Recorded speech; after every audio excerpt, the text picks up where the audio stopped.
पिछले चैप्टर में हमने देखा चैप्टर 261 में हमने देखा कि गोजो का रिटर्न कैसे हुआ और यूटा ने गोजो की बॉडी को टेक ओवर कैसे किया और क्यों किया था, और साथ ही गोजो के अंदर यूटा और सुकुना दोनों अपना अपना डोमेन खोला था। दैट्स इसी डेंजरस सिचुएशन में पिछले चैप्टर का एंड हुआ था।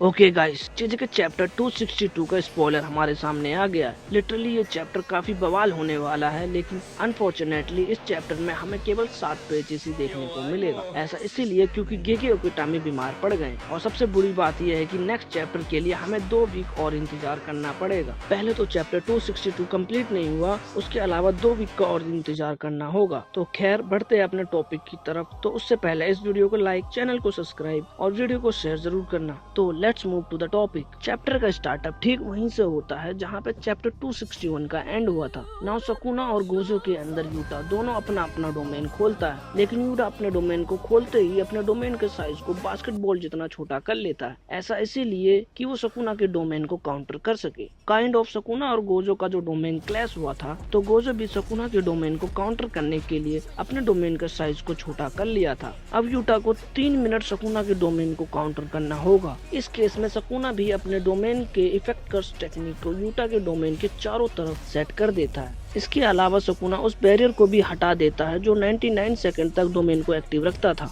अब ऐसा करने से सुकुना अपने डोमेन को लंबे समय तक एक्टिव रख सकता है। फिर हमें बताया जाता है कि सुकुना और गोजो के फाइट से पहले यूटा ने भी गोजो के साथ सोल स्वैप किया था, जिससे यूटा अपने बैरियर टेक्निक को इम्प्रूव कर सके।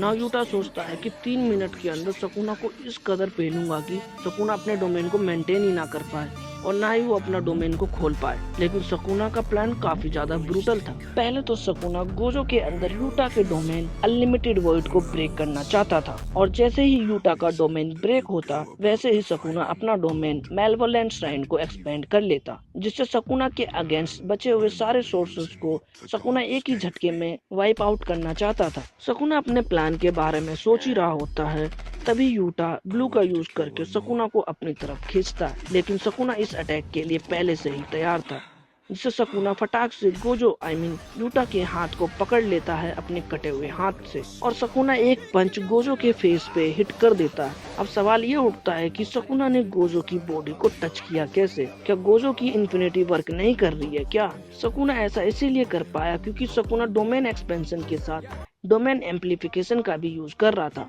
इस टेक्निक से सुकुना गोजो के इन्फिनिटी को भी काउंटर करने के कैपेबल बन जाता है, और इस टाइम पे सुकुना इविल की तरह मुस्कुरा रहा था, क्योंकि सुकुना को लगता था कि इस डोमेन के आसपास जो कोई भी हो वो इन्फॉर्मेशन शेयर नहीं कर सकता, और डोमेन के अंदर चल क्या रहा है वो कोई नहीं जान सकता। और सुकुना इतना मुस्कुरा क्यों रहा है? ऐसा हो सकता है कि सुकुना कुछ ना कुछ तो भयंकर प्लान कर रहा होगा। अब सीन स्विच होता है रिका के ऊपर, जो यूटा की विदाउट सोल वाली बॉडी को पकड़ के रो रही होती है। बस यहीं पर ये चैप्टर एंड होता है। फिर लास्ट में हमें एडिटर का कमेंट देखने को मिलता है, जिसमें एडिटर कहता है कि Rica has a fully manifested, but आगे क्या होगा नहीं पता। अगर तुम लोग ने यहाँ तक वीडियो को देख लिया है तो इस चैनल को सब्सक्राइब भी कर लो, और साथ ही इस वीडियो को लाइक कर दो। एम करते हैं 100 लाइक की, जो मुझे लगता है कि तुम इजीली करवा सकते हो। तो यार करो लाइक, दबा के करो लाइक। तो इस चैप्टर से रिलेटेड तुम्हारे पास कोई भी थ्योरी हो तो उसे भी कमेंट सेक्शन में शेयर जरूर करना। तो